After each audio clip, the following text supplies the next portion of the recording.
Bueno, siguiendo con nuestra sección de epilepsia, vamos a hablar del tratamiento y mantenimiento. Así que vamos a hablar del manejo general de la epilepsia y vamos a mencionar algunas cosas particulares de los antiepilépticos. Recordar que durante mucho tiempo, si bien nuestro primer antiepiléptico fue el bromuro de potasio hace mucho tiempo, se han venido saliendo una gran cantidad de medicamentos de segunda, de tercera generación. Actualmente en Colombia, todavía a la espera de que lleguen nuevos medicamentos para tratar la epilepsia, si bien no han generado un impacto en la eficacia, sí han logrado un impacto muy importante en tener menos efectos secundarios. Tal vez de las cosas más importantes e interesantes a tener en cuenta. Obviamente que esto es por modas y a medida que pasa el tiempo, pues se van dejando de utilizar algunos medicamentos, carbamazepina, ¿cierto? Y fenitoína, y se van comenzando a utilizar otros medicamentos como levetiracetam, como Lacosan. Lo interesante es que dentro del conocimiento de cada uno tienen que estar los mecanismos de acción. ¿Por qué? Porque esto es muy importante a la hora de determinar posibles efectos secundarios y combinaciones de los medicamentos, porque la idea es combinar medicamentos que tengan diferentes mecanismos de acción. Esta es una gráfica que muestra en cada uno dónde puede atacar, si en la parte presináptica, en la sinapsis o en la parte postsináptica. Ahora, hay un tema debatido frente a la profilaxis. ¿Qué es la profilaxis? Dar antiepilépticos antes de que se presente la crisis. La verdad es que en la mayoría de los casos no se considera necesario hacer profilaxis.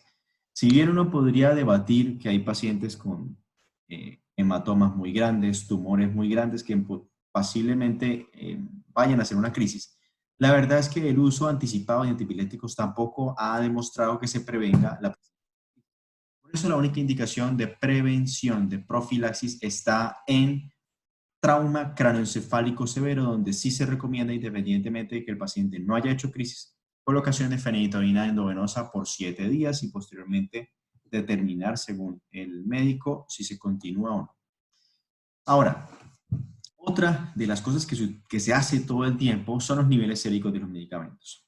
Los niveles séricos de los medicamentos, si se van a pedir, tienen que pedirse con algún sentido, es decir, o para hablar una falla terapéutica, o una mala adherencia, una posible toxicidad, o algunas situaciones especiales. Si los vamos a pedir porque sí, generalmente no nos van a arrojar lo que queremos. Ahora, también es muy importante saber en qué momento se hace. Quiero evaluar la eficacia. Yo tengo que tomar los niveles en sangre antes de la primera toma del medicamento. Pero si yo quiero evaluar toxicidad, tengo que tomar el examen de sangre en el pico máximo de la vida media del medicamento. Obviamente eso va a depender del medicamento que se pueda testear. Politerapia. En epilepsia, más no significa mejor. Miren esta gráfica. La probabilidad de que uno tenga libertad de crisis absoluta es del 47% con un solo medicamento, que puede ascender hasta el 70%. Pero cuando yo ya tengo que utilizar dos medicamentos, el porcentaje de eficacia cae a un 13% de quedar libre de crisis, y si tengo tres, un 4%. Por eso, antes de probar una politerapia, yo tengo que mirar si realmente lo que estoy viendo son crisis, si la indicación es la que es, el medicamento es el que es, la dosis está bien, el paciente se está tomando los medicamentos, y si no hay ninguna interacción que pueda estar entorpeciendo la eficacia. Si al final de cuentas nos damos cuenta que definitivamente nuestro paciente no puede permanecer con monoterapia, entonces en el caso de utilizar politerapia, tengo que combinar medicamentos de diferentes mecanismos de acción, tener en cuenta las interacciones y los efectos secundarios, ¿sí? Y posteriormente es posible tratar de hacer un switch. Cuando hacemos switch de un medicamento por otro en epilepsia, nunca lo hacemos directamente, siempre preferimos colocar el otro medicamento y luego cuando el nuevo medicamento ya tenga buena dosis, ahí sí empiezo a retirar el otro. ¿Listo? Eso es muy importante. Ahora, buenas combinaciones. Pues evidentemente para combinar los medicamentos tenemos que saber los mecanismos de acción. Tenemos que saber las interacciones. Recuerden unas cosas muy elementales. El ácido valproico es un medicamento inhibidor de la CYP, mientras que la carbamazepina y la fenitoína son inductores de la CYP. ¿Qué significa? Que la fenitoína y la carbamazepina van a bajar los niveles de otros medicamentos, incluso de otros antiepilépticos, mientras que el ácido valproico puede potenciar. Especialmente pasa con la lamotrigina, por eso una combinación potente es valproico-lamotrigina, pero hay que tener mucho cuidado con la alergia en la piel. Otra combinación, los medicamentos novedosos de tercera generación tienen la gran ventaja de que tienen pocas interacciones. Por eso el levetiracetam, la lacosamida, la oxcarbazepina, son medicamentos que se dejan combinar con otros porque tienen efectos, digamos, mecanismos de acción diferentes y además no pasa nada con la farmacocinética. Eso lo tengo que saber para no cometer errores como combinar medicamentos, por ejemplo, carbamazepina, lamotrigina, carbamazepina, fenitoína, que evidentemente son muy mala idea porque son el mismo mecanismo de acción y además que la farmacocinética se entorpece uno con otro. Otra pregunta muy importante que puede llegar a un paciente es ¿cuándo suspender o cambiar el medicamento? Depende si hay planeación de embarazo, efectos secundarios, después de cirugía de epilepsia, si es un síndrome epiléptico estos que con la edad mejoran, el deseo del paciente. Si se va a determinar si hay algunas cosas, esto lo recomendable es que sea por el especialista, pero la recomendación es que se haga de forma lenta en un periodo de no menos de 3 meses y tener mucho cuidado con las benzodiazepinas y barbitúricos, por ejemplo, clonazepam, clobazam y fenobarbital, porque casi siempre su retiro puede generar un síndrome de abstinencia muy importante. Ahora vamos a mencionar los medicamentos que tenemos disponibles en Colombia y quizá una cosa muy clara de cada una de ellas. Sin embargo, en los artículos van a encontrar información para ampliar. El fenobarbital es un medicamento que tenemos que decir que ya no usamos, por lo menos en la parte de adultos. Es un medicamento con múltiples efectos secundarios. Un medicamento que aumenta la inhibición a nivel de GABA. La fenitoína es un medicamento también de primera generación, muy antiguo, muy eficaz, pero con una gran cantidad de efectos secundarios, por ende tampoco es en este momento de primera línea. Quizá lo podríamos dejar dependiendo de los factores socioeconómicos que puedan tener el paciente. Por ejemplo, la fenitoína quizás es más fácil de conseguir que un medicamento de tercera generación. Entonces uno dice, bueno, quizá por ese motivo, pero de lo contrario es un medicamento que poco utilizamos, tiene muchos efectos secundarios, hirsutismo, atrofia cerebelosa, ginecomastia, hiperplasia gingival, entre otros.